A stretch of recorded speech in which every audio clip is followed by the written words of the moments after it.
समाधि के सोपान अध्याय 11। ध्यान के क्षणों में गुरुदेव की वाणी ने कहा, देखो, जैसा बाह्य जगत है वैसा ही एक अंतर जगत भी है।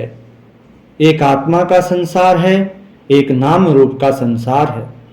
वत्स, यदि बाह्य जगत में आश्चर्य है, रहस्य है, विशालता है, सौंदर्य है, महान गौरव है, तो अंतर जगत में भी अमेय महानता और शक्ति, अवर्णनीय आनंद तथा शांति और सत्य का अचल आधार है।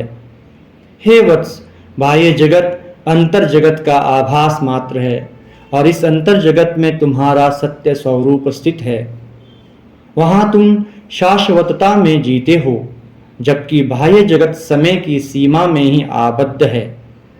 वहां अनंत और अपरिमेय आनंद है, जबकि बाह्य जगत में संवेदनाएं सुख तथा दुख से जुड़ी हुई हैं।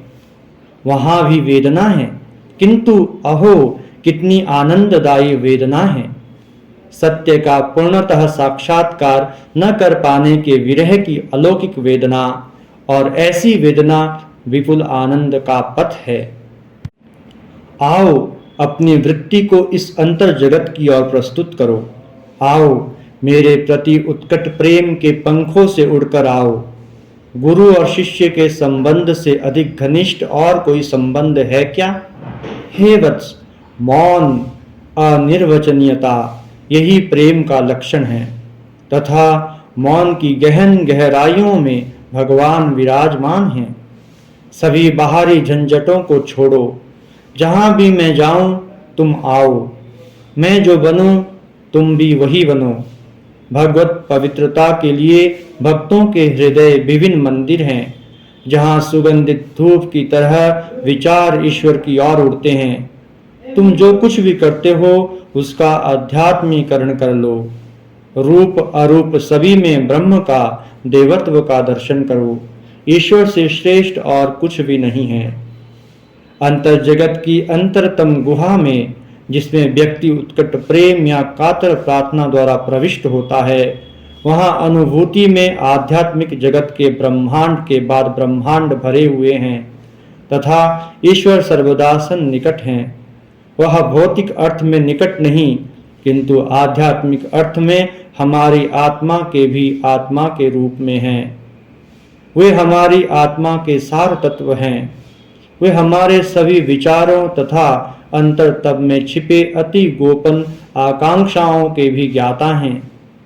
स्वयं को समर्पित कर दो प्रेम के लिए। प्रेम, जितना अधिक तुम अंतर में प्रविष्ट करते हो उतना ही तुम मेरे निकट आते हो, क्योंकि मैं अंतरतम का निवासी हूँ, क्योंकि मैं ही वह चुंबक हूँ जो तुम्हारी अनुभूति तथा आत्मा की महिमा को प्रकट करता है।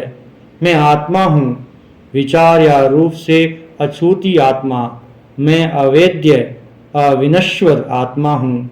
मैं परमात्मा हूँ, ब्रह्म हूँ। गुरुदेव की वाणी कितनी आश्चर्यजनक है। मेरी आत्मा पुकार उठती है, हे महाभाग, आप स्वयं ईश्वर हैं। आप जिसका उपदेश देते हैं, आप स्वयं वही हैं। आप विश्व की आत्मा हैं, आप सर्वस्व हैं। यद्यपि आपकी माया विविध रूप का आभास देती है, तथापि आप स्वयं एकम अद्वितीयम हैं। आपके एकत्व की महिमा महान है, क्योंकि आत्मा एक आत्मा है। आत्मा सारभूत है, जिसमें अंश या विभाग नहीं है। आत्मा एक ही ज्योति है, जो विभिन्न रंगों के कांचों से देखी जा रही है। हे गुरुदेव, मुझे कृपया उस जीवन में ले चलिए जो आपका जीवन है। आप ब्रह्मा हैं, आप विष्णु हैं, आप सदाशिव हैं, आप ब्रह्म ही हैं, परम ब्रह्म हैं।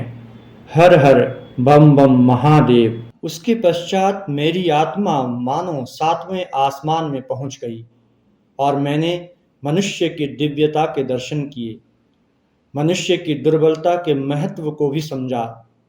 मैंने देखा वहां सभी कुछ दिव्य है, तथा इस दिव्य ज्योति के भीतर मैंने देखा कि इस अंतर जगत में अनुभूति के पर्वत पर गुरुदेव मानो दूसरे कृष्ण होकर विराजमान हैं। गहन, समय से गहन, आकाश से भी अधिक सर्वव्यापी हैं ध्यान राज्य का यह अंतर जगत। वहाँ अंधकार हो ही नहीं सकता, क्योंकि वहाँ केवल ज्योति है। वहाँ अज्ञान हो ही नहीं सकता, क्योंकि वहाँ केवल ज्ञान है। वहाँ मृत्यु का वश नहीं चलता, अग्नि जला नहीं सकती, जल भिगा नहीं सकता, वायु सुखा नहीं सकती। वह उस पुराण पुरुष का राज्य है, जीवन की सभी छलनाओं के पार असीम और कूटस्थ है। और उस महिमा में अंतरतम से बोलते हुए गुरु की वाणी ने कहा, वत्स, यह तुम्हारी विरासत है, अनंत शक्ति तुम्हारी है। जब सभी शक्ति तुम्हारी है, तब क्या तुम दुर्बल हो सकते हो? इंद्रियों के दिखावे से तुम संतुष्ट नहीं रह सकते। इस बाह्य जगत की तड़क भड़क के पीछे मृत्यु तथा विस्मृति ही है। जब मृत्यु आती है, यह शरीर शव हो जाता है, किंतु आत्मा सदैव मुक्त है।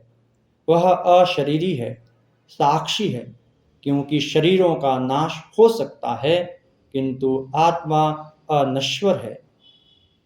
मेरी आत्मा ने गुरुदेव से निवेदन किया, महाभाग, कितना अद्भुत है, वहाँ मृत्यु नहीं है। तब गुरुदेव ने कहा, वत्स, वहाँ वासना संभूत जीवन भी नहीं है, क्योंकि लोग जिसके भूखे हैं वह संसार कीच ही तो है। दूषित वासनाओं में आनंद लेने वाले लोग कीचड़ में सने शरीर में आनंद से लौटने वाले बैल के समान ही तो हैं। उनके लिए यह पथ बहुत लंबा है, क्योंकि इच्छाओं के ताने बाने से बनी माया उनके पथ में आड़े आती है। तुम उसके परे जाओ, तुम्हारा समय आएगा। ऊपर की ओर देखो, वहाँ अनंत ज्योति है। ऊपर देखो और वह ज्योति तुम्हारे मन की अपारदर्शिता को अवश्य भेद जाएंगी। इन शब्दों को सुनकर मुझे स्मरण हो आया कि चैतन्य ही आत्मा का स्वरूप है तथा मुक्ति ही लक्ष्य है, और वह लक्ष्य यहाँ और अभी है, मरणोपरांत नहीं। तथा जीवात्मा का भाग्य निश्चित है, और वह है आत्म साक्षात्कार, जहाँ समय मिट जाता है, जहाँ भौतिक और मर्त्य चेतना विलुप्त हो जाती हैं, जहाँ ज्योति जो कि जीवन है, सत्य है, शांति है, वह प्रकाशित होती हैं, जहाँ सभी स्वप्न समाप्त हो जाते हैं, वासनाएं असीम अनुभूति में विलीन हो जाती हैं, जो कि महत विस्तार का क्षेत्र है। उस अनंत की अनुभूति के लिए, समय का अवसान कर देने के लिए, इंद्रिय प्रभूत कल्पनाओं की समाप्ति के लिए, अनंत की मुक्ति के लिए ही यह अनुभूति है। हरि ओम तत्सत।